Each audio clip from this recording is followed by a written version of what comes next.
Vamos entrar agora na questão da segunda via? Certo. A segunda via, ela vai falar o seguinte, que ela vai falar sobre causas eficientes, ou seja, ela vai dizer o seguinte, que existe que uma relação entre uma causa e um efeito é uma relação que, quando a gente observa, também é uma relação que a causa desse efeito também é o efeito de outra causa.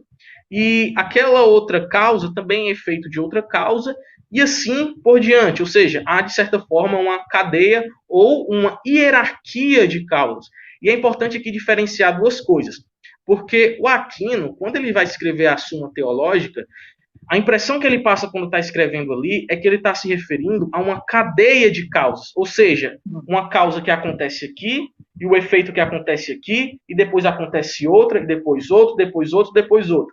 Só que depois ele entra em certos debates posteriores à Suma, que ele vai dizer que, por exemplo, é possível um universo eterno, mas que seria criado por Deus mesmo assim, que seria basicamente um universo que existe desde toda a eternidade, porque Deus teve a vontade de toda a eternidade criar esse universo. Basicamente isso. Então, deixa eu botar um videozinho, Gabriel. Vou botar um videozinho aqui para a galera entender mais ou menos essa questão do que os tomistas falam sobre criação, como é que eles pensam, tem essa cosmovisão sobre criação. Vou botar um videozinho aqui só para a galera entender, para a gente já comentar. Esse é o nosso universo. Agora nós vamos para além do Big Bang e tentar representar o nada absoluto na visão dos nossos amigos religiosos. Aqui estamos nós. Esse é o nada absoluto. Aqui não existe tempo, espaço, matéria e nem mesmo energia. Aqui é a inexistência completa. Porém, se aqui é o não ser, ou a inexistência completa, como que algo surgiu daqui? Impossível, não é? Mas não para os nossos amigos religiosos. Para eles existe esse outro mundo, com esse outro cara aqui, criando tudo a partir do nada absoluto. Esse é o mundo metafísico e esse é um ser metafísico. Também tem aqueles que defendam que esse mundo metafísico e esse ser metafísico são, na verdade, a mesma coisa, a mesma entidade. Mas espere um pouco. Como esse mundo metafísico surgiu? E quem criou esse ser metafísico? É claro que os nossos amigos religiosos vão dizer que ele é eterno e não precisou ser criado, certo? Ou seja, esse ser metafísico existe nele mesmo e a partir dele ele cria tudo. Seria mais ou menos isso aí, ô Gabriel? Pois é, Antônio. Aí, continuando. Como eu disse antes, ele vai se envolver em polêmicas posteriores, onde ele vai aceitar a existência de um universo, a possibilidade de um universo eterno. Então, nesse caso, quando ele vai falar sobre essas causas eficientes, ele nesse caso, não é para ser entendido em termos de uma cadeia de causa, mas de uma hierarquia de causa, como se fosse basicamente assim, uma coluna que sustenta outra coisa, e essa coisa que sustenta outra coisa, tá entendendo? Aí é num termo de fundamento, como se as coisas precisassem de fundamento, um estado de coisas necessitasse de um fundamento, que necessitaria de outro fundamento, e o fundamento último seria Deus. E todas essas relações entre fundamentos e coisas fundamentadas seriam simultâneas, ou seja, tudo seria simultâneo. Nesse caso, a hierarquia não se confunde com a cadeia, entendeu? Então é basicamente isso. Então, quando você fala para o tomista, quando você fala para o tomista criticando a cadeia de causas, ele geralmente vai dizer, não, mas isso precisa ser entendido no nível de hierarquias, no sentido de hierarquias, porque se isso for entendido no nível de hierarquias, ele vai dizer o seguinte, isso não se refere a uma cadeia que se estende a um passado infinito, tá entendendo? Se a gente apontar algum problema em um passado infinito ou algo do tipo, eles vão dizer, não, mas quando eu falo em uma série de causas eficientes, eu não me refiro exatamente a uma cadeia, eu estou me referindo a essa hierarquia de fundamentos, entendeu? Então, é preciso diferenciar isso. E, Antônio, é um problema que eu acho, que eu vejo nessa segunda via, é um problema que parte de um princípio parecido com o da primeira, mas no sentido de que, assim como a primeira era baseada em uma ideia que ficou defasada por causa da história do pensamento, a segunda via também é baseada numa ideia que ficou defasada. O que é que isso significa? Que Aquino, na segunda via, ele está se baseando na ideia do Aristóteles de que um infinito atual é impossível. O que é que seria um infinito atual? O infinito atual seria um conjunto de coisas que é atualmente infinito. É como se você tivesse um pote gigantesco com infinitas coisas dentro. E você diz, ali tem infinitas coisas. Diferente de um infinito potencial. O que é um infinito potencial? Ele não é um infinito que acabou, entendeu? Ele é um infinito somente em termos de que você sempre pode colocar mais um elemento e ele nunca vai acabar. Então, quando Aquino falava na segunda via, ele tinha a ideia em mente que esse infinito atual era impossível. Porque na época dele, a matemática ainda não era tão avançada como é hoje em dia. Mas com Cantor, nós sabemos hoje que é possível matematicamente um infinito atual. E no seguinte sentido, o Cantor ele provou o seguinte, que um conjunto infinito pode ser maior que outro conjunto infinito. No sentido de que, se eu tenho um conjunto com todos os números naturais, por exemplo, 1, 2, 3, 4, 5, 6, 7, 8, 9, 10, até o infinito, eu tenho um conjunto de infinitos. Mas um infinito com as partes desse conjunto, que seria o conjunto dos naturais, é maior do que esse. Por quê? Eu vou dar um exemplo que vai ficar bem fácil para o pessoal entender. Imaginem um conjunto que tem apenas 3 números. 1, 2, 3. Agora, um conjunto das partes desse conjunto seria o seguinte, seria o 1, o 2, o 3, aí o 1 e 2, o 2 e 3, entendeu? E o 1 e o 3. E o próprio vazio, né? O 0, digamos assim. E, ou seja, esse segundo conjunto, ele é maior que o primeiro porque ele é formado pelas partes do segundo. Contém o primeiro, contém o que há no primeiro e contém ainda partes dele, ou seja, o 1, 2, o 2, 3 e 1, 3.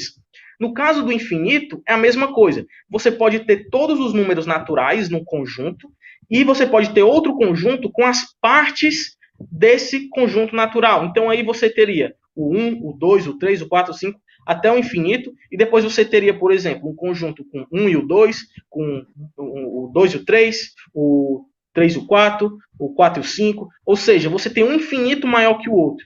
E é basicamente isso. Então, nesse sentido, é possível, inclusive, a gente organizar infinitos, no sentido de que pode ter, se há esse infinito, que seria o menor infinito, que seria o infinito dos números naturais, então há esse outro infinito, que é das partes desse conjunto. Mas há também um infinito das partes, há um infinito das partes, o infinito das partes, entendeu? Então, o que a gente observa nesse conjunto de infinitos? Que é possível, em um conjunto, ter infinitos membros. Tá entendendo? Então, a intuição que o Aquino tinha na época era que isso era impossível. Matematicamente, isso era impossível. É por isso que ele vai dizer o seguinte, que uma causa eficiente, quando causa outra, sempre pressupõe uma causa do meio, né? A primeira causa a segunda e a segunda causa a terceira. Mas se essa cadeia fosse infinita, e aqui eu faço questão de salientar, seja em termos de uma cadeia que se estende ao infinito, ou de uma hierarquia infinita de causas, naquele sentido de fundamentos, o que isso significa? Que para ele, essa cadeia, as causas intermediárias não poderiam acontecer, já que não teriam a primeira. Isso parece muito com o argumento de um filósofo muçulmano, que é mais ou menos lá da Idade Média, se não me engano ele é do século XI, e ele vai dizer o seguinte, que se existe infinitas causas para que o momento atual aconteça, o momento atual jamais teria acontecido, porque foi necessário infinitos acontecimentos que o antecedessem, e por serem infinitos, ele jamais aconteceria. Então, a intuição do Aquino era essa. Só que, se nós sabemos hoje que pode existir um conjunto infinito de coisas, e se nós sabemos hoje que é, inclusive, possível a gente cardinalmente colocar, ordenar infinito segundo a sua grandeza, por exemplo, o conjunto dos naturais, das partes dos naturais, das partes dos naturais, e assim por diante. Então, isso significa que é possível a gente demarcar um ponto onde há atualmente infinitas coisas que o antecedem, entendeu? Isso, atualmente, usando a nossa matemática, é possível conceber. E isso não é só eu que falo. Existem vários filósofos competentes que levantam esse mesmo ponto, entendeu? E aqui, é importante a gente observar também que aí aqui entra aquilo que eu te falei, Antônio, que os tomistas sempre fazem. Aí se a gente mostra para eles o seguinte, mas um universo é infinitos acontecimentos, ele é possível. Ou seja, infinitos acontecimentos que se estendem ao passado é possível. Aí o tomista vai falar, certo, mas mesmo que seja possível, você ainda tem aquela cadeia de causas hierarquicamente organizadas que precisa de um fim. Mas o que se aplica à cadeia que se estende ao infinito também se aplica às hierarquias de causa que se estendem ao infinito. Tá entendendo? Então não seria necessário invocar aí uma primeira causa, porque ela já não é mais necessária.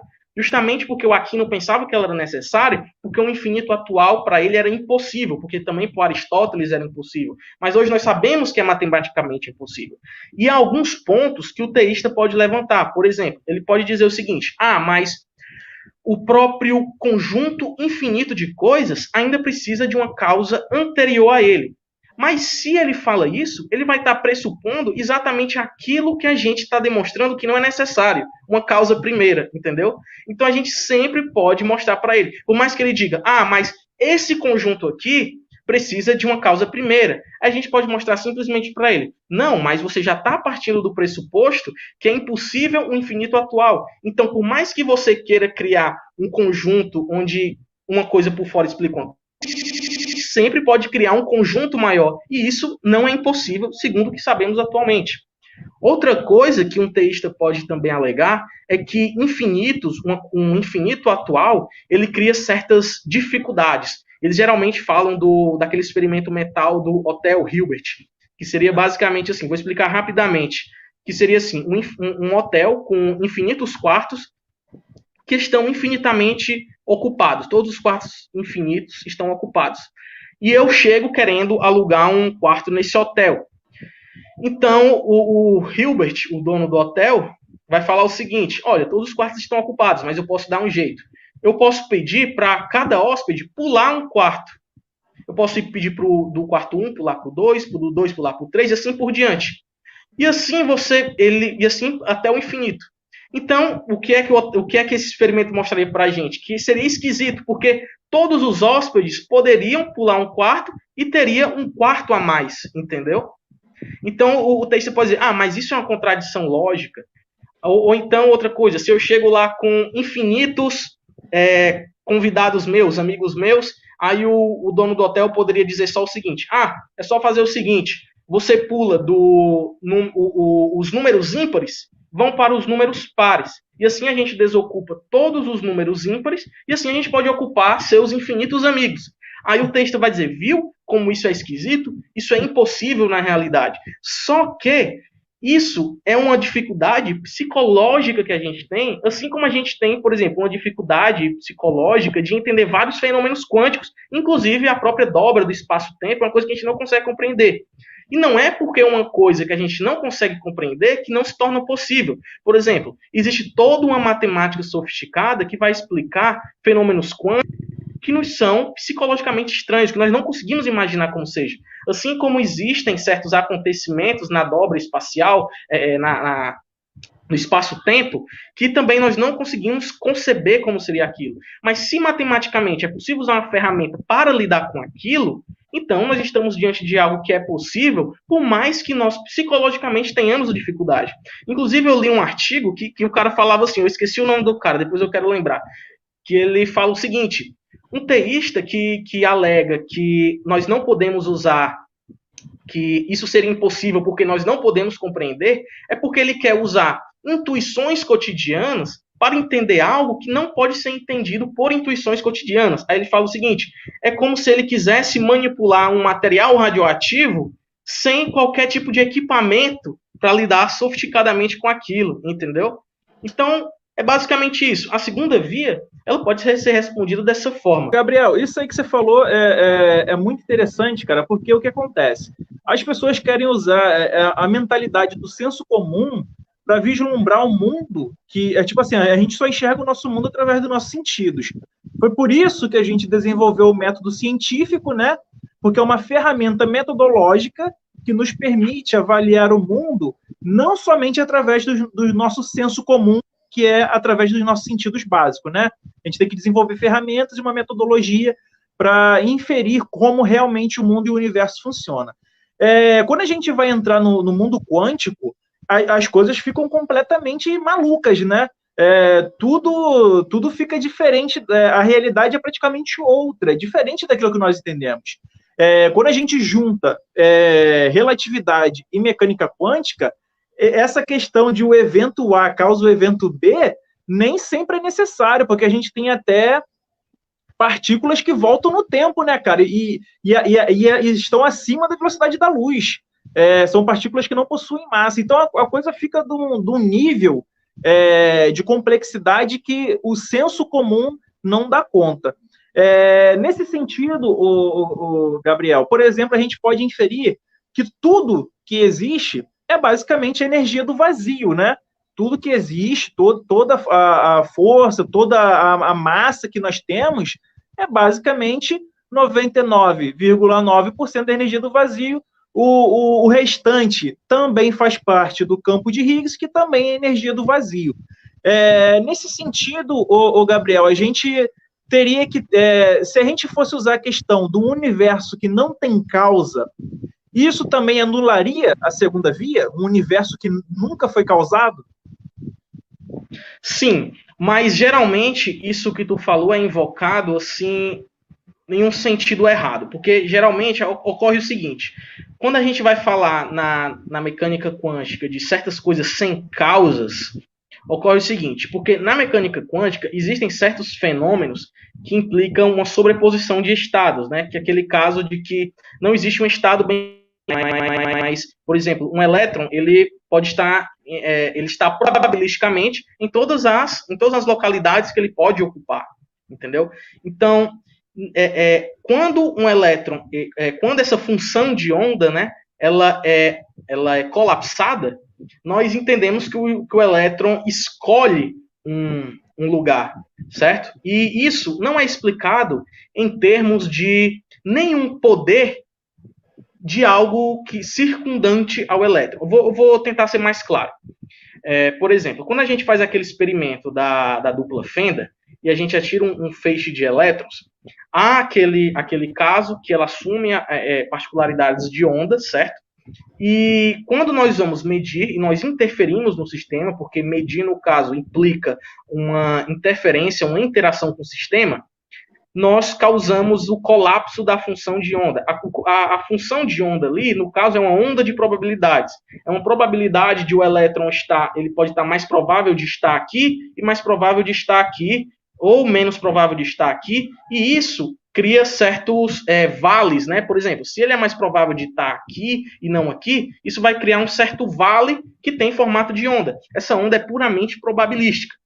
Então, quando nós vamos medir para ver de perto isso, nós, ao interagirmos com o sistema, nós causamos o colapso da função de onda. Ou seja, aquela onda de probabilidades para de existir e é como o elétron, que antes estava em todos os locais ao mesmo tempo, probabilisticamente falando, ele escolhe um lugar. E aqui é importante a gente lembrar disso. Quando a gente fala sobre esse comportamento probabilístico do elétron, isso não é só uma limitação tecnológica, não é uma limitação do observador, não é como se o elétron tivesse uma posição definida e é só a gente que não sabe. Não. Essa incerteza está na própria realidade, tá entendendo? Esse é o grande lance da física quântica. É uma propriedade da realidade, né, Gabriel? Exatamente. E é como se a própria realidade, como a própria realidade tem um comportamento probabilístico. Então, qual é o problema aí? Como é que a questão da incausalidade entra aí? Porque, por exemplo, por mais que eu tenha um certo apetrecho, uma tecnologia que atire o elétrons, eu posso dizer que essa coisa causou o movimento do elétron, certo? Eu posso dizer, por exemplo, que a minha interação com o elétron no estado de sobreposição causou o colapso de função de onda. Mas quando o elétron tem a probabilidade de estar, por exemplo, 60% em X e 40% em Y, e ele escolhe uma dessas localidades, isso não é explicado em termos de qualquer poder que eu tinha e transferi para ele, entendeu? Essa questão, é isso aí. Exatamente isso. E por não ter nenhum, e por isso não ser explicado em termos de nenhum poder que eu transferi a ele, esse fenômeno é tratado como incausado. Não porque ele não tem uma coisa, ele não tem um start inicial, entendeu? Mas porque a própria escolha do elétron não é determinada por mim. A gente pode até, para ficar mais claro, não há por exemplo, nada externo a ele que faça ele ser causado. É isso que você quer dizer, não é isso? Pois é. Aí eu vou dar um... Olha só, Gabriel, rapidinho. Isso aí é um campo quântico, Gabriel. É mais ou menos essa questão da probabilidade que você está falando. Você está vendo que mesmo se não houvesse nada, essa probabilidade ela existiria e existiria energia. E isso é provado matematicamente, forçando de tal maneira coisas a virem à realidade. Coisas que eu digo partículas, energia, tudo isso, cara. Isso aí é fantástico, é uma propriedade da nossa realidade existir um fenômeno desse, tá entendendo? Pronto. Gabriel, você conseguiu ver o vídeo aí? Eu vi sim. Antônio, e é isso aí que tu falou é interessante, porque geralmente a gente vai ver os teístas dizendo assim, como por exemplo o Craig, né, o William Lane Craig, ele vai dizer assim, mas esse vácuo quântico não é nada. Então, a partícula virtual, ela tem uma causa. Só que não é bem um filósofo da ciência, chamado Stenger, que ele vai explicar o seguinte, não é porque o fenômeno tem um substrato que aquele substrato causa a coisa. Por exemplo, no caso que eu dei, eu posso dizer que o elétron, ele tem um substrato, ele teve inclusive uma causa que colocou ele em movimento, ele tem inclusive uma causa que levou a ele a decidir escolher um determinado estado, mas quando o próprio ato de escolher o estado não tem causa. Ou seja, não é porque tem ato, ou seja, material envolvendo a coisa, que ela precisa ter uma causa. E é isso que o Craig, por exemplo, não entende. Porque ele acha que o ponto é o seguinte, que a gente está dizendo que aquele vácuo quântico é um nada absoluto. Aí ele vai dizer assim, aí ele diz o seguinte, olha, mas isso não é um nada absoluto. Então, isso precisa de uma explicação porque veio a ser. Mas o ponto não é esse. O que a gente está demonstrando é que é possível certas coisas virem a existir como uma partícula virtual, ou que existem certos comportamentos que não são explicados em termos de um poder que a gente deu a ele, mas sim em termos de uma espontaneidade da coisa. Então é isso. Então, se a gente mostra o exemplo de um acontecimento que pode acontecer sem causa, a gente tem um exemplo de coisa que transgride esse princípio da causalidade que os teístas estão pressupondo. Então, se há um exemplo de algo que transgride esse princípio da causalidade que os teístas estão supondo, acontece aquela mesma coisa que eu expliquei antes. Você derruba a primeira premissa do argumento deles e depois destrói todas as outras, inclusive a conclusão. E claro, né? Existem outras objeções. Por exemplo, geralmente falam o seguinte, olha, no caso, não é ausência de causa, mas é porque é um caso de causa probabilística. Aí eles vão dizer o seguinte, olha, o elétron, a escolha do elétron, no caso, ela tem uma causa. Ou seja, a minha interação com a função de onda, ela é a causa daquilo. Mas a gente pode dizer que o evento foi indeterminado, ou seja, eles pensam no seguinte termo, que houve a minha interação, e essa minha interação tinha um efeito agregado de causar probabilisticamente uma coisa, e de causar probabilisticamente outra. Então eles dizem, então essas duas coisas têm uma causa. Só que a gente pode até dizer que isso está certo, mas tem um problema, tem um porém, que é o seguinte. Quando a gente fala normalmente, quando a gente vai falar em causas probabilísticas, por exemplo, quando eu digo, por exemplo, que cigarro causa câncer, o que eu estou dizendo é que o cigarro, agregadamente, considerando uma população, ele tem a probabilidade de causar câncer. Ou seja, não é porque você vai fumar que você vai ter câncer, mas você tem a probabilidade. Mas quando eu descrevo uma causalidade em termos de probabilidade, eu não estou descrevendo a causa em termos de realidade, que é o que se chama de causa real. Porque, por exemplo, uma coisa pode ser explicada tanto em termos de causa probabilística quanto em termos de causa real. E no caso do fumo que causa o câncer, é em sentido probabilístico. Mas existe a causa real, que são os processos fisiológicos que levam ao câncer. Por exemplo, a gente fuma e a substância entra no nosso pulmão e gera um determinado fenômeno, e esse evento causa outro. Ou seja, as duas coisas não se confundem, tá entendendo? Uma, a gente fala em termos de probabilidade, e a outra a gente fala em termos reais. Na literatura, existe essa diferenciação, entendeu? A causa real e a causa probabilística. Sabe o que acontece em um fenômeno quântico? Por mais que a gente possa dizer que tem uma causa probabilística, ou seja, a gente pode até conceder esse ponto, a gente pode dizer que há uma causa probabilística, mas não há causa real. Diferente do caso do fumo que causa o câncer, a gente não tem um fenômeno real acontecendo, uma cadeia de eventos que expliquem por que aconteceu, por que um elétron escolheu uma posição e não outra. Por mais que probabilisticamente a gente possa dizer que essas duas probabilidades iriam ocorrer por causa de uma causa, entendeu? Mas essa probabilidade, aliás, a escolha do elétron de escolher um local, não é explicado em termos de uma cadeia de eventos bonitinha que levou àquilo, tá entendendo? Isso é explicado em termos de uma espontaneidade absoluta, ou seja, a nível quântico não existe causalidade real. E é esse tipo de causalidade que vai levar o teísta a ter problemas, entendeu? Porque se a gente mostra que causalidade real a causalidade real não existe em um determinado evento, a gente está basicamente mostrando que a premissa 1 dele é errada e a gente desmonta todo o argumento. E se tu me permite, Antônio, também há mais uma coisa que a gente ainda pode falar para colocar o último prego no caixão, né? Aí, Antônio, e tem outro ponto, que é o ponto também do Stenger, que é o seguinte, que se a gente aceita o simples fato de causas probabilísticas existirem na realidade, a gente está levantando um ponto contra o teísmo no seguinte sentido. Porque se causas probabilísticas existem, então ela é probabilística justamente porque não existe um estado de coisas que explique por que houve um determinado estado ao invés de outro.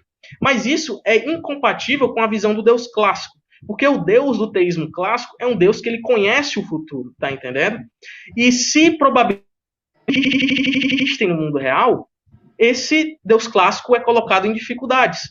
E a gente pode até ir além, e se a gente, por exemplo, aceitar aquelas teorias da criação quântica, como, por exemplo, a do Lawrence Krauss e do Alexander Vilenc, a gente, por mais que tenha um vácuo quântico no começo, e o teísta vai dizer assim, mas existe uma coisa ali que ainda precisa de explicação, que é o próprio vácuo quântico. Mas a gente pode dizer o seguinte, mas se a gente está tratando o surgimento do universo em termos probabilísticos, isso não é compatível com Deus. Porque se o surgimento do universo é um evento probabilístico, ou seja, não existe qualquer possibilidade de prever isso, então isso é incompatível com a criação divina, porque Deus ele precisa ter essa certeza e ele precisa ativamente criar, entendeu? E não sobra nada para o teísta. O teísta ainda pode só simplesmente dizer o seguinte, mas o indeterminismo, na verdade, não existe, Deus ele consegue prever. Tudo bem, existem algumas interpretações da mecânica quântica que são deterministas. Mas, sem entrar aqui muito em detalhes, as interpretações deterministas da mecânica quântica estão sofrendo tantos golpes atualmente. Por exemplo, ela é incompatível com a relatividade geral. por alguns motivos que eu não vou entrar aqui em detalhes. Mas o simples fato dela ser incompatível com a teoria, que é tão bem corroborada cientificamente, já mostra que essa teoria, ela, no mínimo, é muito duvidosa. Então, nós temos muito mais motivos para aceitar o indeterminismo do que aceitar um determinismo quântico, entendeu?